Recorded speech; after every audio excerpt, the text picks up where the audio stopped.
लेकिन पियर पोलिवियर ने अचानक ऐन मौके पर इस साल के दीपावली समारोह को रद्द कर दिया और इसकी कोई वजह भी नहीं बताई। कनाडा अब पूरी तरह से खालिस्तान बन चुका है। कनाडा का एक एक नेता मक्कारी की हदें पार कर रहा है। कनाडा में अचानक दिवाली पर रोक लगा दी गई है। उनके इस एक्शन में कितना विरोधाभास है देखिए। पिछले साल ही पोलिवियर ने दीपावली समारोह में बढ़ चढ़कर हिस्सा लिया था।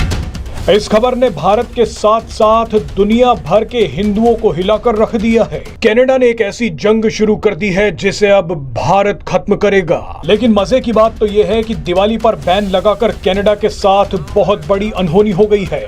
कनाडा के लिबरल पार्टी जिसके लीडर जस्टिन ट्रूडो हैं, उनकी तरफ से नहीं आ रहा है। इनफैक्ट कनाडा की जो सबसे बड़ी ऑपोजिशन पार्टी है, कंजर्वेटिव पार्टी, जिसके लीडर है पियर पोलिवियर, उनकी तरफ से आ रहा है। अब व्यूअर्स, हुआ क्या है कि पियर पोलिवियर जो इस समय कनाडा के लीडर ऑफ अपोजिशन हैं और जो कंजर्वेटिव पार्टी के लीडर हैं, इन्होंने लास्ट मोमेंट में दिवाली का इवेंट को कैंसिल कर दिया। जो 30 अक्टूबर को दिवाली का इवेंट होने जा रहा था, तो कंजर्वेटिव पार्टी जो कनाडा की इस समय ऑपोजिशन पार्टी है, हर एक साल दिवाली इवेंट को ऑर्गेनाइज करती थी, होस्ट करती थी। बट इस साल जो ऑपोजिशन के लीडर हैं पियर पोलिवियर, इन्होंने इस पर्टिकुलर दिवाली इवेंट को लास्ट मोमेंट पे कैंसिल किया और किसी भी तरीके का एक्सप्लेनेशन भी इशू नहीं किया। तो ये एक तरीके से क्लियर मैसेज था कि पियर पोलिवियर जो है वो दिवाली सेलिब्रेशंस को कंजर्वेटिव पार्टी के साथ नहीं जोड़ना चाहते हैं, बिकॉज इनको लगता था कि हो सकता है कि अगर कंजर्वेटिव पार्टी इस तरीके की दिवाली सेलिब्रेशन करती है तो उनके पार्टी को लेबल कर दिया जाएगा प्रो इंडिया, एंटी कनाडा। जैसे बांग्लादेश में है आज, अगर आप इंडिया के अगेंस्ट किसी भी तरीके का फेवरेबल बात कर दो, जो इंडिया जिन्होंने बांग्लादेश को क्रिएट किया, तो आप एंटी बांग्लादेशी हो जाओगे। लेकिन विशेषज्ञों का मानना है कि इसकी वजह काफी सीधी हो सकती है। कनाडा में हिंदू समुदाय को आमतौर पर भारत से जोड़कर देखा जाता है। वही भारत जिस पर ट्रूडो सरकार कनाडा के मामले में दखल देने का आरोप लगाती है। कनाडा की राजनीति में यह एक बहुत संवेदनशील मामला है और हिंदुओं के साथ दीपावली मनाने से पोलिवियर को डर है कि उन पर लिबरल पार्टी और मीडिया के लोग भारत का पक्ष लेने का आरोप लगाएंगे, यानी कि उनकी प्रो इंडिया छवि हो जाएगी और कनाडा के मामलों में फॉरेन इंटरफेरेंस को बढ़ावा देने का आरोपों का उन्हें सामना करना पड़ेगा। कनाडा को खतरनाक श्राप लग गया है, इसके बारे में आपको आगे बताएंगे।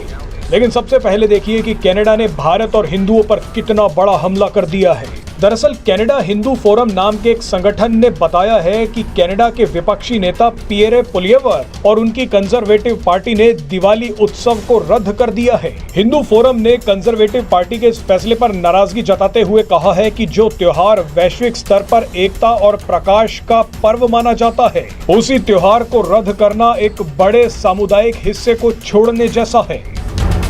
आपको बता दें कि जस्टिन ट्रूडो तो पहले से ही हिंदुओं और हिंदुओं के त्योहारों से नफरत करते थे, मगर अब तो कनाडा के विपक्षी नेता पियर पोलिवियर भी हिंदुओं पर हमला कर रहे हैं।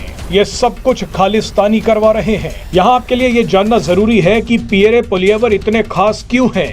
पियर पोलिवियर कनाडा के अगले प्रधानमंत्री बन सकते हैं।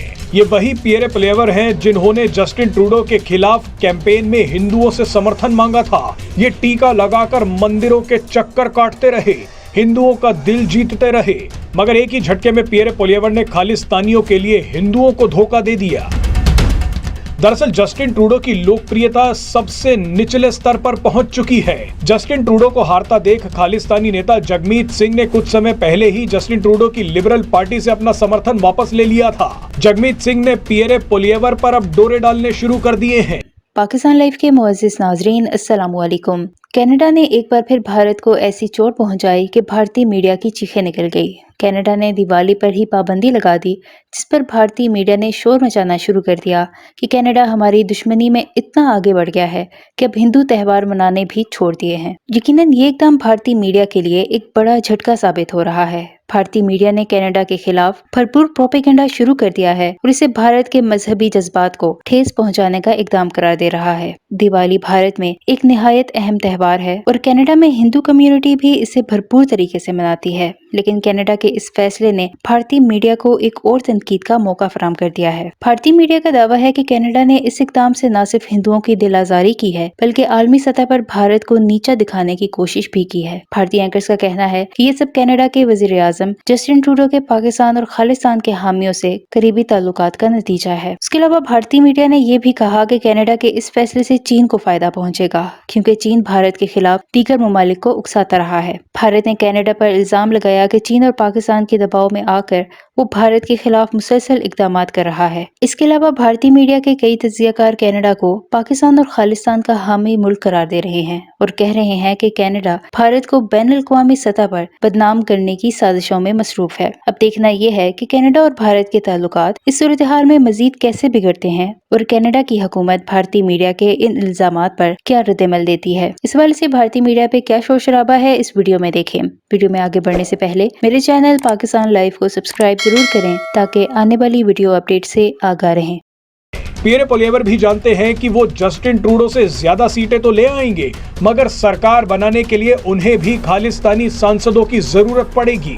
ऐसे में मंदिर जाने वाले पियरे पोलिएवर तुरंत पलट गए और खालिस्तानियों को खुश करने और उनका समर्थन हासिल करने के लिए दिवाली पर बैन लगा दिया।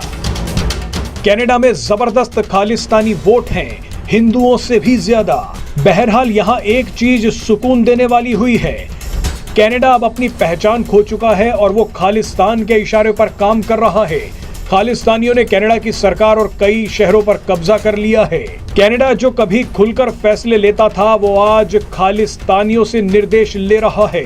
खालिस्तानियों के बिना कनाडा चल नहीं पा रहा। आपको बता दें कि खालिस्तानियों ने कनाडा को 50% खालिस्तान तो बना ही दिया है। तो वैसे ही पियरे पोलिएवर आज आउट ऑफ कंपल्शन या कोई और रीजन भी हो सकता है, बिकॉज बहुत लोग इनको रेसिस्ट भी कह रहे हैं, but now that is a different thing. But इन्होंने इस पर्टिकुलर इवेंट को कैंसिल किया और ये इवेंट को कैंसिल करना, आप सोच सकते हो कि तो छोटा बात है, क्या हुआ, दिवाली सेलिब्रेशन कैंसिल हो गया, but that is not a small thing. क्यों स्मॉल थिंग नहीं है, हम लोग बात करेंगे। It's a very very big thing to happen कि आप दिवाली सेलिब्रेशन को कैंसिल किए हो। ये हम लोग समझेंगे क्यों ये बहुत बड़ा स्पेशल चीज है। अब ये जो पर्टिकुलर दिवाली सेलिब्रेशन है, ये कौन कंडक्ट करता था? It is conducted by the Indian diaspora group, the overseas friend of India Canada. ये एक बॉडी है जिसमें जितने भी इंडियन डायस्पोरा के लोग हैं जो कनाडा में रहते हैं, वो इस पर्टिकुलर इवेंट को ऑर्गेनाइज करते थे। इसको होस्ट करते थे कंजर्वेटिव पार्टी, उनके एक मेंबर ऑफ पार्लियामेंट जिनका नाम है टॉड डोहर्टी। अब क्योंकि कंजर्वेटिव पार्टी के जो बॉस है उन्होंने इस पर्टिकुलर इवेंट को कैंसिल किया है, तो टॉड डोहर्टी अब इसको होस्ट नहीं कर सकेंगे। अब क्यों ये शॉकिंग है, क्यों ये बड़ी बात है, ये समझिए आप। ये इवेंट पिछले 23 साल से विदाउट एनी ब्रेक, किसी भी ब्रेक के बिना, इनफैक्ट पैंडेमिक में भी हुआ था, पिछले 23 साल में इस पर्टिकुलर इवेंट को कैंसिल नहीं किया गया है। ये इवेंट 1998 में शुरू किया गया था by the late conservative MP Deepak Oberoi और उसके बाद से ये इवेंट नॉन स्टॉप हुआ है। 2019 में when MP Deepak Obhrai passed away, उसके बाद उनके successor conservative MP Todd Doherty इस चीज को कंडक्ट कर रहे हैं। तो 23 साल के बाद इसका ब्रेक होना, that is not a small thing which we should ignore. और आप एक और चीज देखिए, ये रहे पियरे पोलिएवर जो कनाडा के समय लीडर ऑफ अपोजिशन है। इनका 2022 में ट्वीट देखिए जब ये दिवाली सेलिब्रेशन कर रहे हैं पार्लियामेंट हिल में। ये देखिए लास्ट टू लास्ट वीक 2024 का